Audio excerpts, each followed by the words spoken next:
Assalamualaikum warahmatullahi wabarakatuh. Kami dari kelompok 2 yang beranggotakan saya Alfi Rizky dan kedua rekan saya Lintang Ramadhani dan juga Nurma Milatina. Nah, kali ini kami akan menjelaskan materi tentang instrumen tes. Nah, di dalam materi ini terdapat 3 hal yang dapat kita pelajari, yaitu yang pertama tentang tes dalam bentuk uraian atau tes esai, dan yang kedua tes objektif, dan yang ketiga adalah tes dalam bentuk tindakan. Nah, untuk tes esai atau tes dalam bentuk uraian akan saya jelaskan sendiri, dan untuk tes objektif akan dijelaskan oleh saudari Lintang Ramadhani, dan untuk tes dalam bentuk tindakan akan dijelaskan oleh saudari Nurma Milatina. Nah, untuk yang pertama yaitu tes uraian atau esai tes. Nah, tes yang berbentuk uraian atau esai tes adalah satu dari bermacam-macam tes dengan soal yang menghasilkan jawaban panjang yang berisi penjelasan dan penguraian dari pemikiran penjawab. Nah, adapun pengertian tes menurut para ahli, yang pertama yaitu menurut Umar Hamalik. Tes ini merupakan sejenis tes yang memiliki pertanyaan yang meminta jawabannya dengan uraian-uraian atau penjelasan-penjelasan yang sesuai dengan argumen masing-masing penjawab. Nah, yang kedua yaitu menurut Soekardi, sejenis tes tulis yang membutuhkan penjelasan dan penguraian dalam jawabannya. Nah, kita dapat menarik kesimpulan bahwasanya tes esai atau tes uraian adalah salah satu bentuk dari berbagai bentuk tes. Namun, tes ini memiliki pertanyaan yang membutuhkan jawaban, penjelasan, dan penguraian sehingga menghasilkan bentuk jawaban yang berkalimat-kalimat panjang. Nah, tes ini juga ditetapkan sebagai salah satu alat ukur kecakapan siswa dengan tingkat level pemikiran yang tinggi. Nah, dengan tes ini diharapkan peserta didik memiliki pemikiran kreatif, selain itu juga mampu menerangkan, mengkaji, menguraikan, menganalogikan, menghasilkan, serta memberi nilai terhadap sebuah materi ulasan. Nah, namun tes esai belum mampu guna menjadi suatu alat ukur suatu pemahaman peserta didik terhadap materi yang telah tersampaikan oleh pendidik. Nah, selanjutnya yaitu tentang ciri-ciri atau karakteristik dari tes esai atau tes bentuk uraian. Nah, yang pertama yaitu bentuk soal. Bentuk soal atau pertanyaan uraian atau esai identik dengan kata-kata perintah untuk menjelaskan, menguraikan, atau menyebutkan yang menghasilkan jawaban yang cukup panjang. Contohnya seperti jelaskan pengertian dari hewan herbivora, atau uraikan pengertian dari hewan karnivora. Nah, yang kedua yaitu mengupayakan jawaban berupa opini atau pendapat.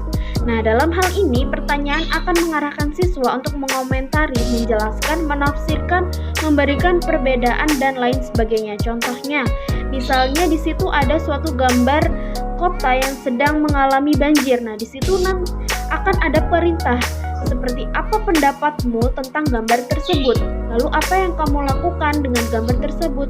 Atau bagaimana tindakanmu melihat sesuatu yang terjadi seperti gambar tersebut? Nah, itu adalah suatu bentuk soal yang mengarah kepada opini, yang meminta siswa atau peserta didik untuk menjawabnya dengan pendapat mereka masing-masing. Selanjutnya yaitu kuantitas pertanyaan yang dibatasi. Nah, biasanya total pertanyaan tidak lebih dari 10 soal. Bisa 10 ataupun 5 ataupun 3. Nah, selanjutnya yaitu kata perintah. Dalam tes esai, kata perintah dalam soal biasanya menggunakan kata-kata jelaskan, mengapa, bagaimana, dan sebagainya. Contohnya, mengapa sapi disebut sebagai hewan herbivora? Nah, di situ siswa atau peserta didik akan menjelaskan sebab mengapa sapi disebut sebagai hewan herbivora. Nah, dalam tes esai atau uraian terdapat 2 jenis, yakni tes uraian yang dibatasi atau sistematis, serta tes uraian yang tidak dibatasi. Nah, yang pertama yaitu tes uraian sistematis atau dibatasi.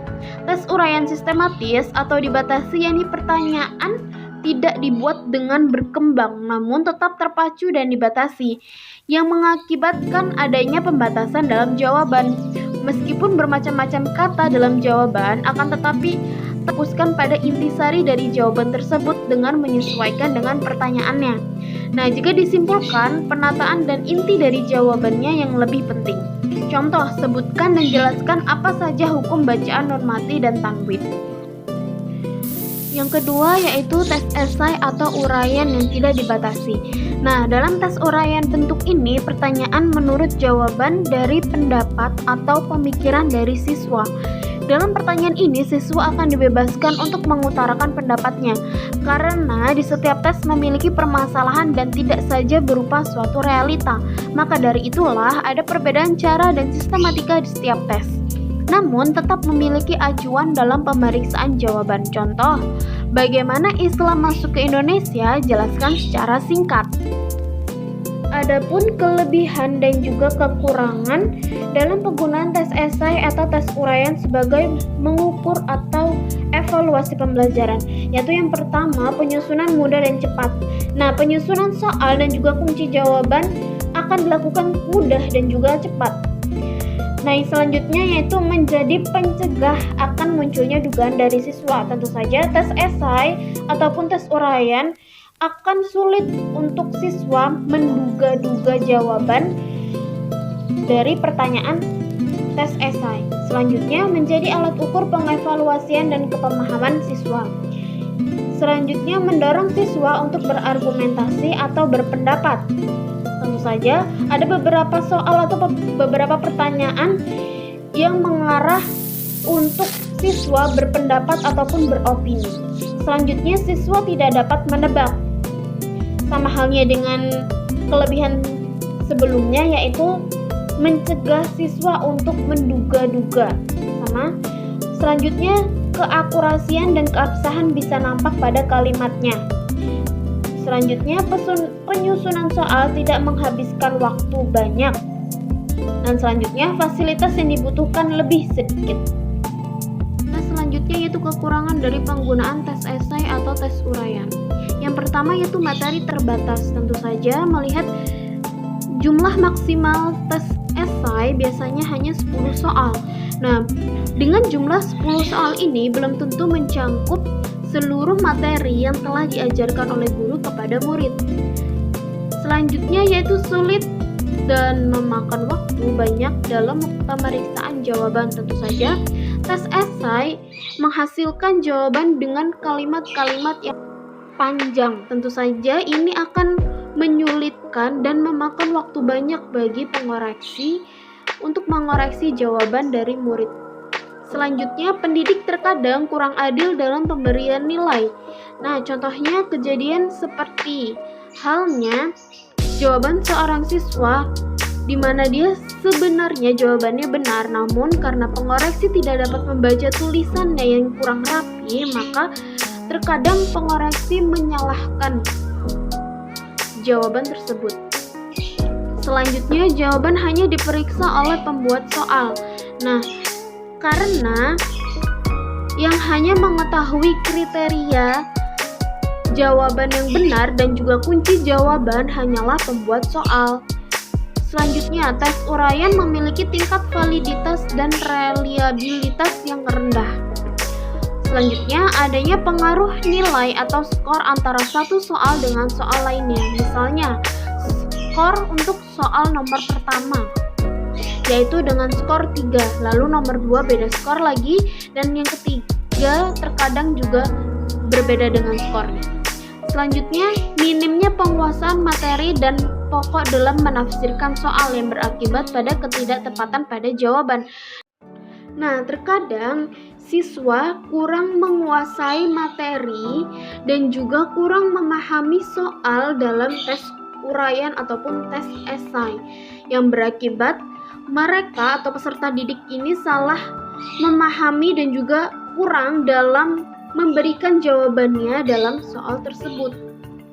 Melihat dari sudut pandang kelebihan dan kelemahan dari tes uraian, adapun tata cara untuk menyusun tes uraian, yaitu yang pertama memunculkan reaksi atau jawaban, maka perlu untuk mengetahui bentuk stimulusnya. Yang kedua, untuk bahan yang diujikan sebaiknya materi yang tidak simultan dengan teks objektif bila diukur. Yang ketiga yaitu soal atau pertanyaan harus melingkupi pokok-pokok materi yang telah dipelajari dan diajarkan oleh pendidik, namun soal tetap meluas atau global. Yang keempat yaitu struktur kalimat soal sebaiknya tidak sama dengan buku materi pelajaran agar kegiatan siswa mencontek dapat terhindarkan. Selanjutnya yaitu kunci jawaban dari pertanyaan juga disusun. Diusahakan jawaban pertanyaan tidak terlalu global untuk memudahkan dalam pengoreksian. Selanjutnya, untuk membuat soal lebih menarik, maka susunannya dibuat bervariasi. Agar siswa mudah memahami pertanyaan, maka soal dibuat singkat, padat, dan jelas. Selanjutnya, petunjuk dan rumusan soal yang jelas dapat memudahkan siswa dalam memahami soal. Selanjutnya, soal tidak boleh mengarahkan siswa untuk memilih satu atau lebih dari beberapa item, karena akan menyulitkan dan membandingkan skor yang didapatkan.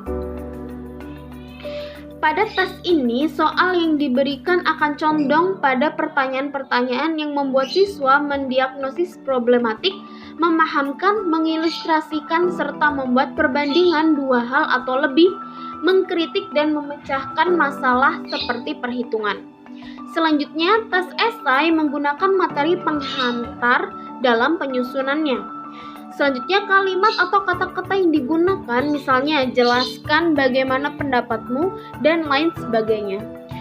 Selanjutnya, pertanyaan atau soal sebaiknya berkaitan dengan problematik masyarakat agar siswa dapat berpendapat mengenai problematika tersebut.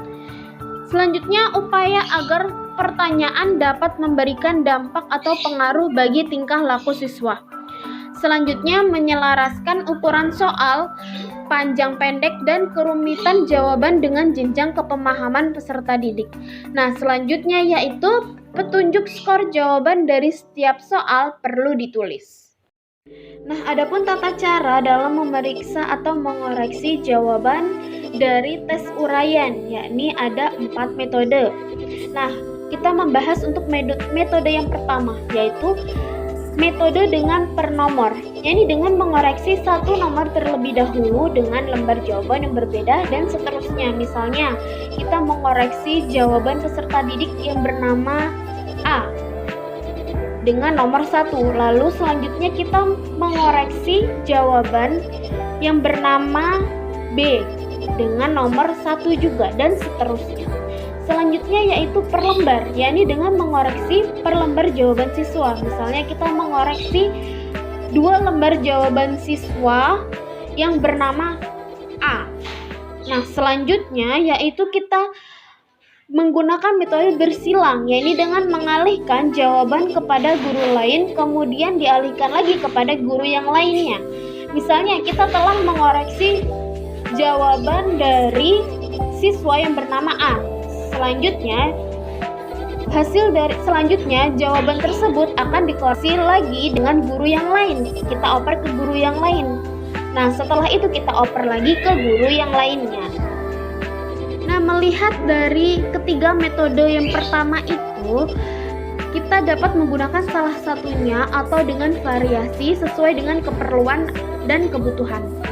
Nah, di samping itu ada tata cara lain untuk mengoreksi jawaban siswa, yaitu dengan menggunakan metode analisis atau analytical method, yakni sebuah metode yang dilakukan dengan menganalisis jawaban dari siswa dengan jawaban yang tersedia dari guru.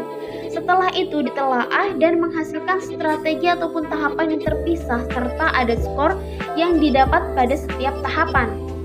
Nah, contohnya kita mengoreksi jawaban dari siswa yang bernama A. Kita telaah dulu, kita analisis dulu inti dari jawaban dari siswa yang bernama A. Nah, setelah itu baru kita beri skor dari satu soal tersebut. Nah, selanjutnya yaitu metode pemilahan atau sorting method.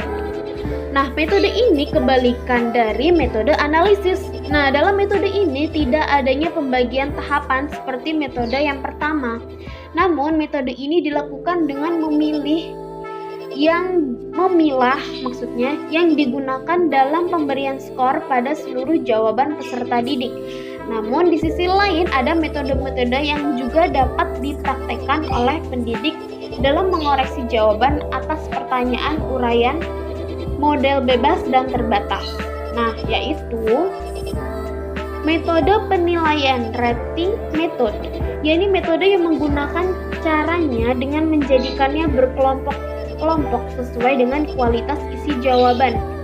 Dalam kelompok tersebut akan tergambar kualitas jawaban dan juga beberapa skor yang akan didapatkan. Misalnya, ada satu soal dengan skor maksimalnya 9. Lalu dibagilah soal itu menjadi 10 kelompok, jawaban dari 9 hingga 0.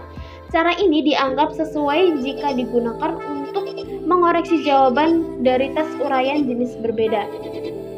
Contohnya, kita mengelompokkan misalnya untuk siswa yang bernama A, B, C, dia mendapatkan skor 9, maka kita kelompokkan dia skor nilai 9 sampai 8. Lalu ada skor penilaian jawaban dari 7 sampai 6, lalu ada 5 sampai 4 dan seterusnya.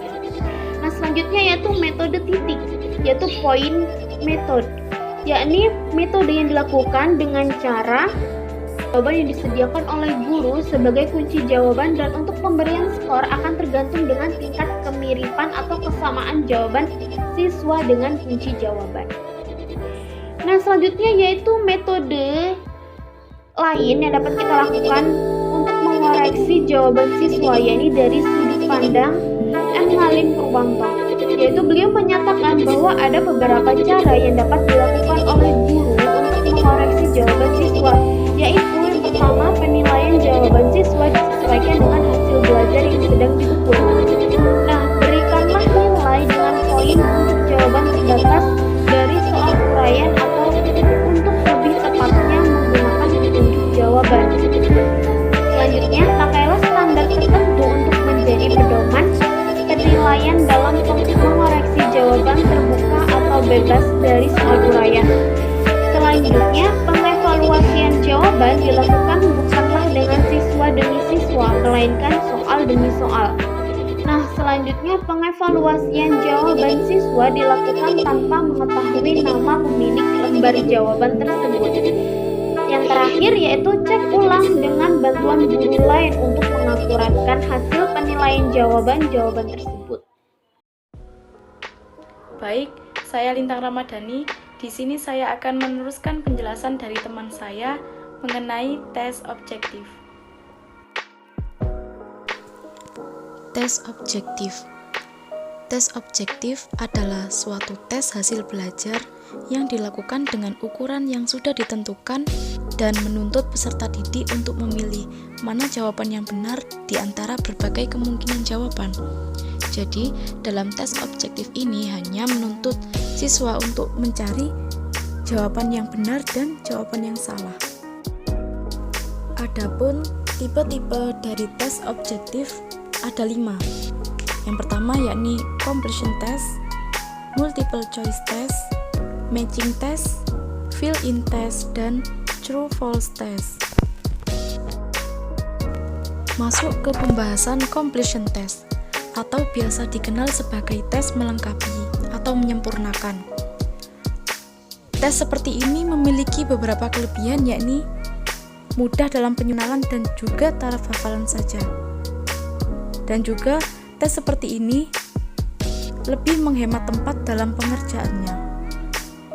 Jadi tes completion test ini menguji secara konferensi. Kekurangan dari tes melengkapi adalah hanya menguji pada aspek hafalan saja atau menguji dalam aspek daya ingat. Jadi tidak bisa diterapkan untuk soal tipe HOTS. Adapun tips membuat soal seperti ini adalah sebaiknya tidak mengambil suatu pertanyaan dari bacaan buku yang diampu oleh peserta didik. Kemudian, penyusun soal harus memiliki satu alternatif jawaban saja. Contoh soal dari completion test. Isilah titik-titik di bawah ini dengan jawaban yang benar dan tepat. Syahadat adalah salah satu dari rukun. Jawabannya adalah rukun Islam. Kemudian masuk ke dalam multiple choice test atau biasa dikenal dengan istilah tes pilihan ganda. Jenis tes seperti ini berbentuk keterangan mengenai suatu pengertian yang belum lengkap yang kemudian disediakan beberapa kemungkinan jawaban dan hanya terdapat satu jawaban yang dianggap paling benar. Adapun tips dari membuat soal pilihan ganda adalah: 1. Disesuaikan dengan materi yang tertera pada kurikulum dasar dan indikator soal. 2. Materi yang diujikan harus bersifat relevan. 3. Antara soal dengan alternatif jawaban haruslah ada sesuaian. Jadi jika dalam opsi jawaban terdapat ketidaksesuaian, maka akan memudahkan siswa untuk menebak mana jawaban yang benar dan mana jawaban yang salah. Nomor 4, alternatif jawaban benar dari satu soal dengan soal berikutnya sebaiknya tidak disusun secara sistematis. Semisal, nomor 1 adalah jawabannya A, maka jangan diseragamkan dengan jawaban berikutnya. Nomor 5, pilihan jawaban lebih pendek daripada soal yang disajikan. Tipe soal multiple choice menurut Sumadi Suryabrata adalah sebagai berikut. 1. Jenis jawaban benar. Contohnya, berapakah 6, B3, C8? Jawabannya adalah 6. Dari opsi jawaban, kita hanya dituntut untuk mencari jawaban yang paling benar. 2. Jenis jawaban salah. Contohnya, manakah yang bukan termasuk dari rukun Islam? A. Puasa, B. Haji, C. Iman kepada qadha dan qadar. Jawabannya adalah C, karena hal tersebut termasuk dalam pembahasan rukun iman.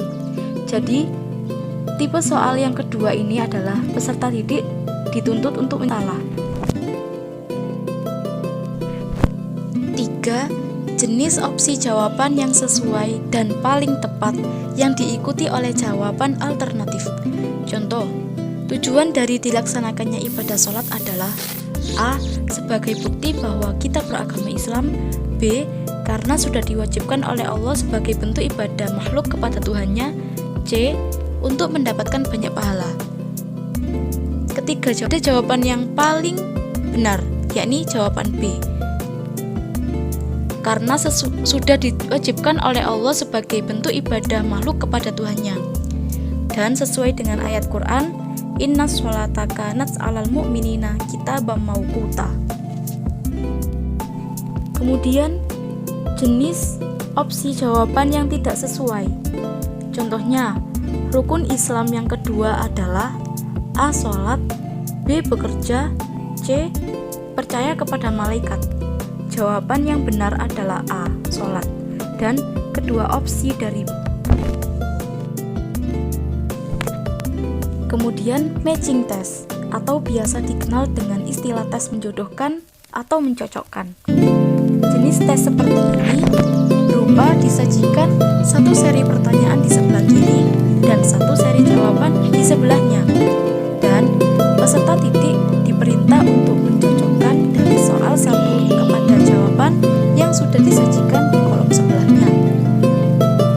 Itu soal seperti ini dapat dinilai dengan tepat dan objektif. Adapun kekurangan dari matching test adalah termasuk ke dalam soal bertaraf rendah atau sedang. Jadi tidak bisa mengaplikasikan soal yang berbentuk HOTS. Kemudian yang kedua, soal seperti ini hanya mengungkap pada aspek hafalan saja. Adapun tips membuat matching test adalah jika kita ingin untuk meninggikan dengan jumlah soal yang ada. Seperti contoh, jika soal yang tertera ada 5, maka kita bisa memberikan alternatif jawaban sebanyak 10 atau sebagainya. Contoh soal jenis matching test adalah sebagai berikut. 1. Sholat sunnah yang dilakukan untuk meminta hujan adalah. Jawabannya adalah sholat istisqa. B. 2. sholat sunnah yang dilaksanakan setiap malam bulan Ramadan adalah? Jawabannya adalah sholat tarawih. D. 3. Sholat sunnah. Jadi bisa diketahui bahwa kolom sebelah kiri adalah soal dan kolom sebelah kanan adalah jawaban. Atau biasa dikenal dengan sebutan tes isian. Fill-in test biasanya berbentuk cerita atau karangan. Jadi, pengajar di sini hanya memberi sebuah keterangan panjang atau model cerita dan peserta didik hanya mengisi bagian rumpang dari jawaban yang paling tepat. Kekurangan dari tes seperti ini adalah menguji pada aspek pengetahuan dan pengenalan saja. Kemudian, tes seperti ini hanya mengungkapkan sebagian dari materi yang telah diajarkan. Adapun tips membuat fill-in test adalah lebih baik dituangkan ungkapan cerita yang disusun secara ringkas dan jelas. Agar apa? Agar menghemat tempat dan waktu pengerjaannya. Dan akan lebih efektif jika tes semacam ini disajikan dengan gambar atau ilustrasi. Contoh dari tes bentuk fill-in adalah sebagai berikut. Yang paling tepat. 1. Titik-titik-titik adalah sebuah kota yang di dalamnya terdapat sebuah Ka'bah yang dijadikan sebagai kiblat kaum muslimin. Jawabannya adalah kota Makkah. Titik-titik-titik adalah menahan makan dan minum dari terbit fajar hingga terbenamnya matahari. Jawabannya adalah puasa. Jadi, tes jenis ini soal memaparkan sebuah clue, kemudian peserta didik diperintah untuk mengisi dari kalimat rumpang tersebut atau jawaban dari clue tersebut.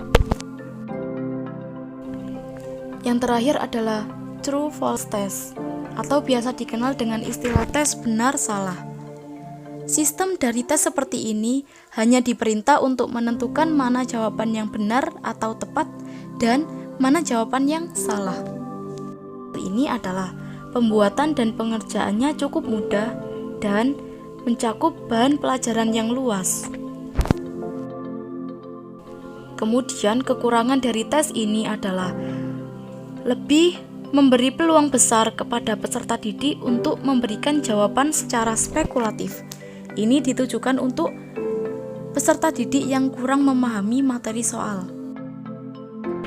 Adapun tips membuat true false test adalah dalam penyusunan soal ini harus diberi penjelasan yang jelas dan tidak membuat soal yang bisa dipersoalkan antara benar dan salah. Jadi harus pasti, seperti prinsip tes objektif. Contoh dari true false test adalah sebagai berikut. 1. Benar atau salah?